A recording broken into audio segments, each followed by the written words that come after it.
Welcome to Into It with the Intuitive. I'm your host, Julie Bachos. Are you ready to get into it? Let's get started. Thanks for joining me today. Some of you may be wondering what the heck this episode is going to be about based on the title. Well, let me just tell you that if you're a woman, this is probably going to hit home, and hopefully it'll help you on your journey navigating through this crazy life, but also provide you with some encouragement and support. As women, it is now more imperative than ever that we stop embracing this false notion of competition that the world is constantly pushing us to believe. It's time to lay down that stick of judgment of not just other women, but also ourselves, as we can be our own worst critics.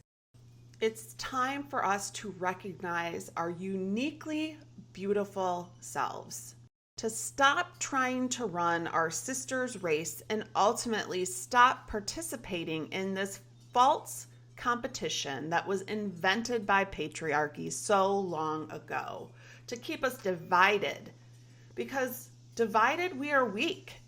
And we will never achieve the fullness of our authentic selves. Keeping us occupied on this made-up competition and focused on something that isn't even true provides the opportunity for them to continue to strip away our very rights. You see, my sister, we are not in competition.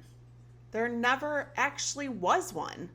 For competition must mean that there can only be one winner and one loser. It teaches us that we must compete to gain what another sister has, and teaches us that one is better than the other. The world would love us to believe that we are in competition, that if we don't compete, we will be lacking. But that is a lie. All we need to be successful is to run our own race. Everything we need is already within us. We were never lacking. When we're in competition, we feel we lack, so we compete to try to achieve. That lacking often comes across as a belief of, I am not worthy, or I am not enough. But we can never be enough or feel worthy if we are trying to run someone else's race, because we weren't designed to run their race. We were only designed to run our own. Feeling not enough and not worthy is something that I myself have struggled with in my life.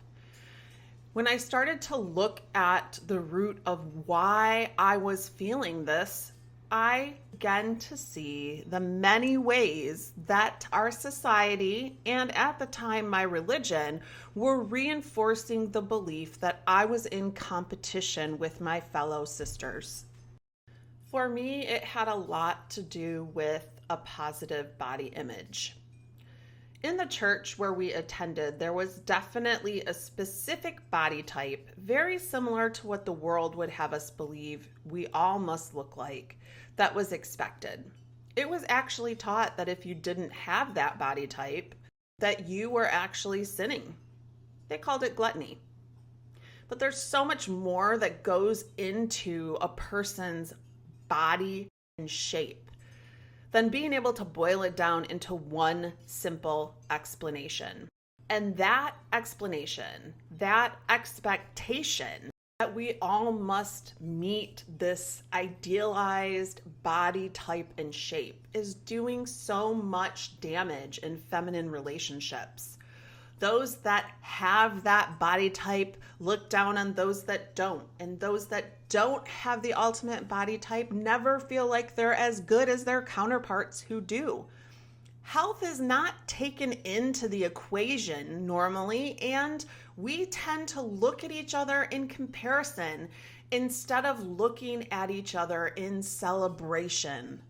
I've always told my children that my body was made for strength and not for long distances. And it's true. The way that my body is created is for lifting, heavy things, running short distances, but I am not a marathon girl. That is just not how my body was created, and I've accepted that. It was hard during the marathon craze when all of my friends were running the 10Ks and the marathons and the halves, but I recognized that that was not something that I was passionate about, and running actually hurt me. Maybe it was the fact that I had size 38 triple Ds, or the fact that my knees have always bothered me, but either way, I realized that that was not a goal that I was going to achieve. At the time, I felt lacking, like I somehow had failed or wasn't enough because I couldn't compete in that type of a marathon. Our race is our journey through life. It's the path that we are on. But we have to remember that each of our races are unique. So maybe your race is a 10K with flat paved roads and a beautiful sunny sky. And maybe mine is a 30-mile mountain trek up steep and unknown ways in a snowstorm. Or maybe it's a short sprint to the finish line or an ocean swim through choppy waters. Whatever your journey and race is, it requires your own unique abilities and talents, specific to you being able to run your own race. It's when we try to compete in someone else's race instead of running our own that we fall into comparison, judgment, and ultimately a lack mentality.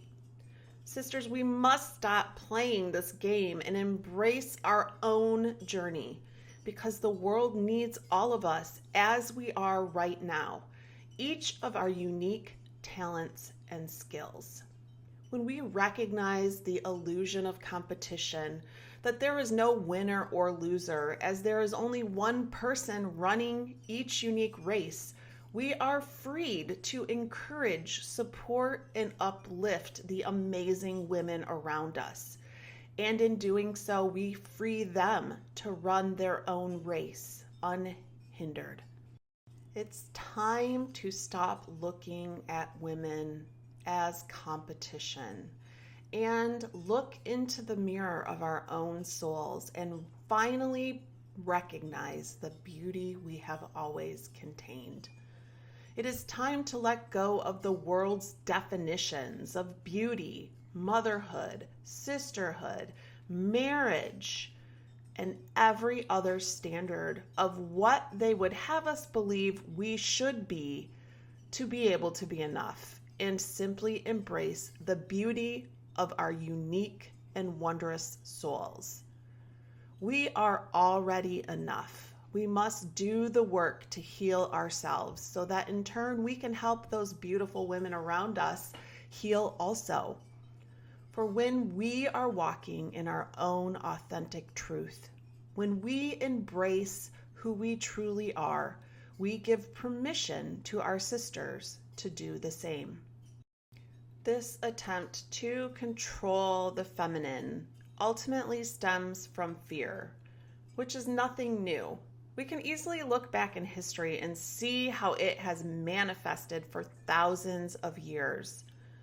For the feminine is a powerful force, the only one capable of creation. It is nurturing, loving, kind, encouraging, and wise. To be in balance and in harmony, we need equal amounts of both feminine and masculine energy.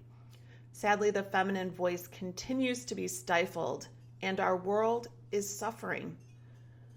Though many are awakening to higher truths during this time and seeing the damage that this unbalance has and is causing, we must do more. So I say to you, dear sisters, ancient love is calling. Can you hear her? It's time to run your own race, thus allowing others to run their own. It's time, sisters. Who is with me? Before we get into our intuition development activity, I have an additional challenge for you. Sisters, if you see someone in the store and you like her hair, I challenge you to tell her. If you see a mom struggling with a stroller and 2 kids trying to open the door, I challenge you to help her. Bring a friend some flowers when you know she's going through a hard time, or send a card to someone who made a difference in your life. Tell that wise woman you look up to how much she means to you.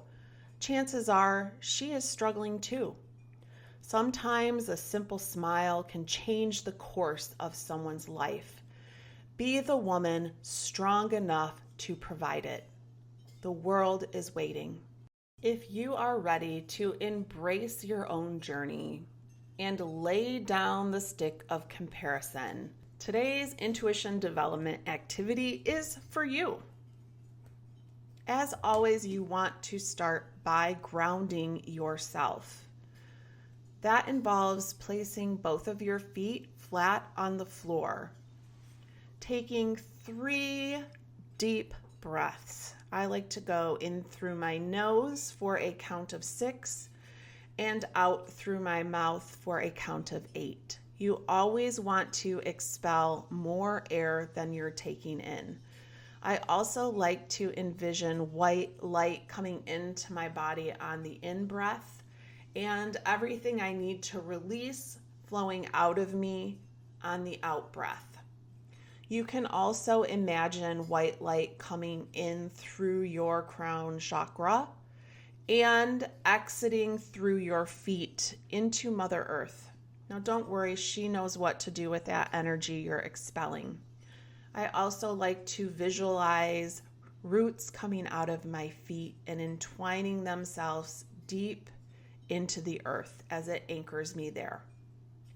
Once I've done that, I'm ready to get started.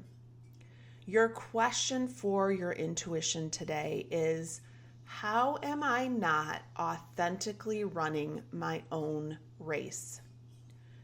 Take some time to get quiet and listen to what your soul is telling you. I suggest writing it down so that you can come back to it later on. The second question I challenge you to ask today is, how can I support those wonderful women around me and let them know how much I adore their unique selves? Thanks for joining me today. Don't forget to subscribe so you don't miss any new content. I hope to see you back soon.